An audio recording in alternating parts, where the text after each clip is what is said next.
Friends, உங்களால் முடிஞ்ச அளவுக்கு இப்போ நீங்கள் வெயில் காலத்தில் பேர்ட்ஸுக்கெலாம் நீங்கள் தண்ணி வைக்கணும். பார்த்தீங்கன்னா எங்கள் வீட்டில் தண்ணி வச்சனால நிறைய பேர்ட்ஸ் கோழி குஞ்சுலாம் வருது. அந்த நீங்களும் உங்கள் வீட்டு மெத்த மாடியில் உங்களால் முடிஞ்ச அளவுக்கு சின்ன கேனத்தில் வச்சு தண்ணி வைங்க. பாருங்கள் ஃப்ரெண்ட்ஸ், நாங்கள் இதில் வாங்கி வச்சுருக்கோம்.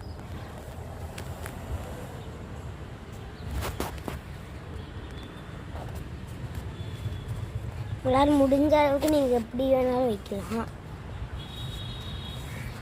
மழை காலத்துலலாம் குருவிங்களுக்கு தண்ணி கிடைக்கும். மற்ற நேரத்தில் தண்ணி கிடைக்காது. சாக்கடை தண்ணி